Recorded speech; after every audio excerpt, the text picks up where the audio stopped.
Hello everyone and welcome to Elementary Experiments Summer Edition. So because we have summer reading going on from June 17th all the way until August 10th, we are doing our videos a little bit differently just because we are all so busy at the library. So in Elementary Experiments we are doing an extra activity, but instead of walking through the activities with you here on screen, I'm just going to be describing them and giving you the instructions. We will still walk through the crafts together. Remember, you can pick up the craft kits at the Manchester City Library if you are in grades 1 through 6 at the children's desk. As before, we will be going with our summer reading weekly themes. We are having elementary experiments every other week, so we'll be kind of covering 2 weeks each time. All right. Let's see what we have for this week's elementary experiments.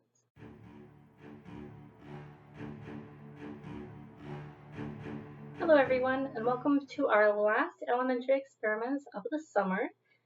This is Origin Story. So this week we are looking at our last week, which is superheroes, as well as a little bit of our a good scare and a tiny bit of our fantasy once upon a time as well. Although there's definitely crossover there when it comes to our craft, which I will cover when we get there.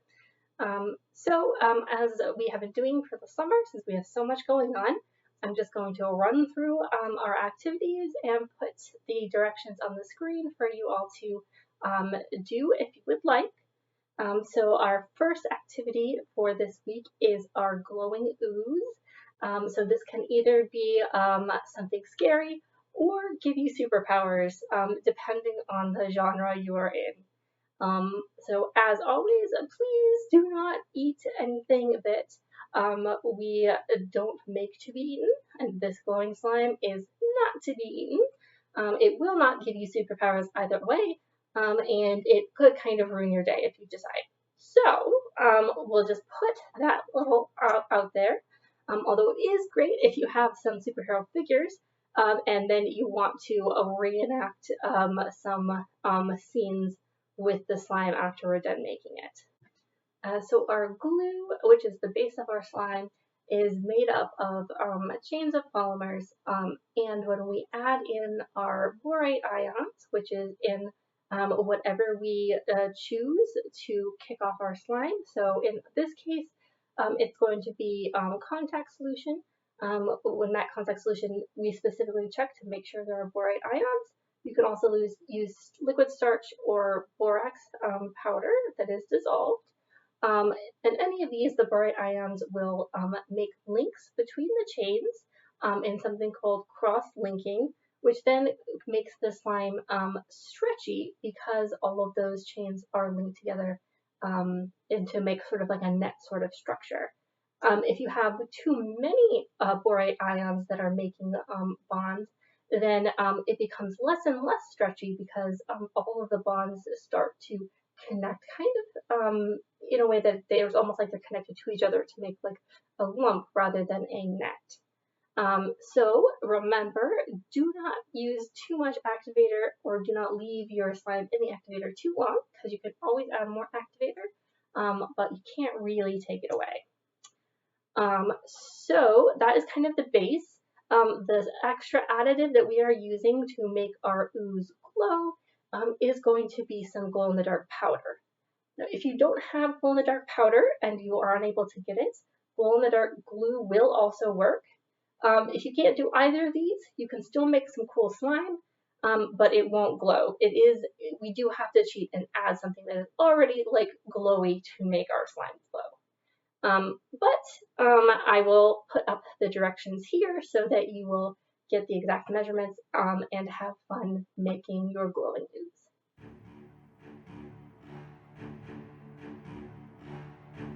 For our next activity, we have our exploding boomerang, which is something that is very handy if you are off fighting crime. For the purposes of elementary experiments, please do not throw your boomerang at anything that is alive.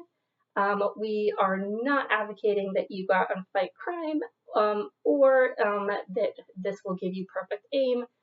We are definitely not Batman. So this is just for fun. And so for safety, please only throw it at targets that you create and that are not alive. I will put up the directions for the exploding boomerang. It is pretty cool in that we are using the potential energy trapped in these craft sticks.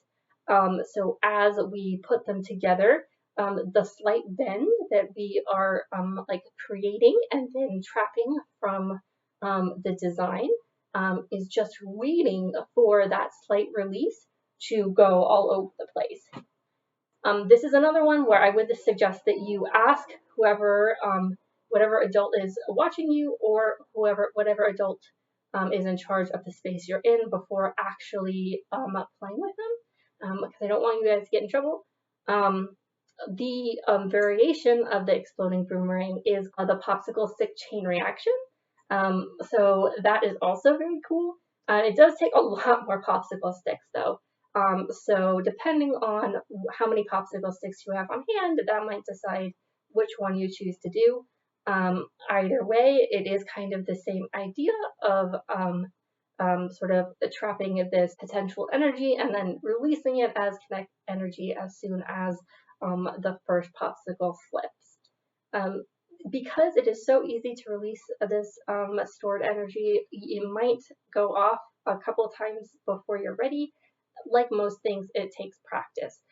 So if you really want to see this work, you might have to try it a couple times. Anyway, here are the instructions, and good luck.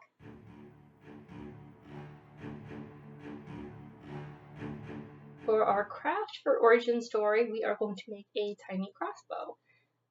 As usual, we have our instructions here, which would be in our kit, as well as a straw piece, a couple Q-tips, 4 smaller craft sticks, a couple of rubber bands, and a couple of buttons, kind of small.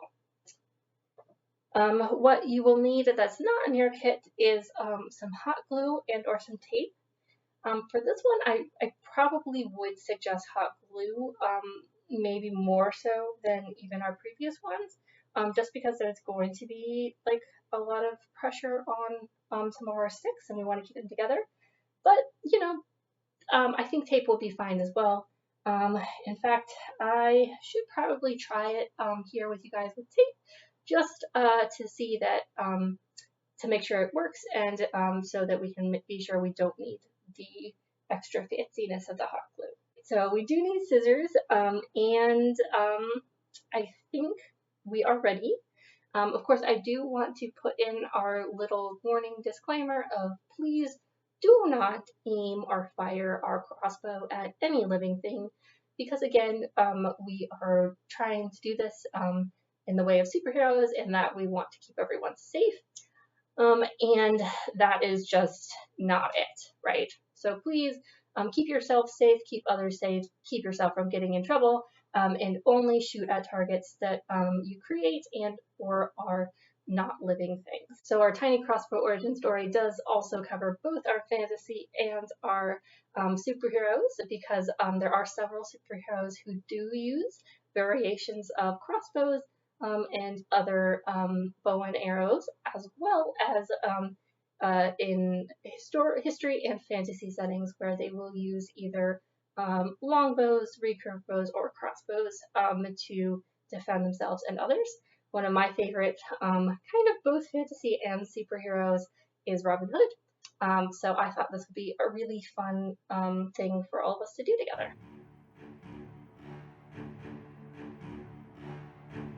We're going to put this aside and try with our tape. So first step is that you can paint or color your craft sticks if you would like. I am just going to leave them plain just so that I can get through this demonstration and show you guys what to do. But I'm always up for you guys going that extra mile. I would love to see your artwork, or to just know that you have the extra fun of doing it. Okay, So what we're going to do first is we're going to glue our tape, 2 of our cross sticks together just to make it stronger. So we are going to try and use the tape method. So I'm going to get a piece of tape that is long enough to wrap around itself, just for added strength. I find that that works best. Go. And one more. And we're going to do the same for this one. Okay, so I think this is going to be the hardest part with tape, and where glue is going to make this the easiest for us, because we are going to need to put these together in sort of a T formation here. So not the most beautiful thing, but I did actually cut the tape in 2 and then wrapped it around this way and then around this way. Again, I think that hot glue is definitely going to be better, but we're keeping testing it out to see. All right. Next, we're going to take our straw and we are going to trim it as needed. So for this, we want our straw to be less than the length of our Q-tip. So I'm going to say like maybe about half the length of our Q-tip, maybe a little bit less. So we want to put it so that the T-bar is on the bottom and we have our smooth stick here. And then we are going to put the straw on the body and secure it in place. Okay, there we are. I want to make sure that the stickiness of the tape does not extend past the straw, because we don't want to catch our Q-tips when we fire them, but I think that'll do. Okay, now we want to attach our buttons to the ends of our stick here. Again, this part would be a lot easier with glue, but I'm going to try to use tape again. Again, I'm going to need a narrower piece, so I'm going to cut the tape so that it is going to be smaller than the button. I think I'm going to cut this in thirds this time. Okay, here we go. And next, we are going to attach our rubber band. We only need one, but it's good to have one on standby in case it breaks, because rubber bands do that. Alright, so I did have to switch out my buttons to make the rubber band work. My buttons were a little bit small, and especially with the tape, they just didn't have enough oomph to keep the rubber band from slipping. So how you put on the rubber band is we put it under here, right? And we wrap the ends around these edges.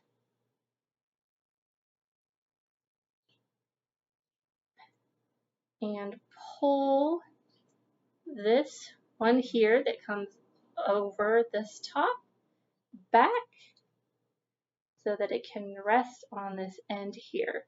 And this is our crossbow that is ready for action, right? So now we need to get one of our Q-tips. We're going to cut off the end here. So we've only got one end with the actual fluffy part. We're going to put it into our straw. And then what we're going to do is we're going to release this rubber band. We're going to lift it up and we're going to let it go so that it goes and hits the end of our Q-tip and launches it forward. That is the idea. So let's see. As with most things, I think it might take some practice, but I'm gonna, never mind. I just did it completely by accident, which is another reason why you shouldn't point this at anything alive, because you can accidentally you can accidentally fire your crossbow as well. So let me try that one more time, more on purpose now. All right, here we go. And, oh, okay, I'm gonna hold it here. I'm when I do it on purpose, it doesn't go nearly as well. All right, so yeah, so some practice I think will be needed. Again, you gonna try and make sure that your rubber band doesn't hit anything other than the actual projectile. That worked a lot better. Okay, so I would say that our tiny crossbow, even with only using tape, is a success. You just need to be more thoughtful about how you use your tape, and you probably will need to cut it up like I did because the tape is very thick, and we are doing some delicate like attachments. Okay, I hope that you enjoyed making this tiny crossbow. I'm going to do a little bit of cleanup and then I will let you go from our very last summer elementary experiments. All right, thank you so much for coming to our last elementary experiments of the summer.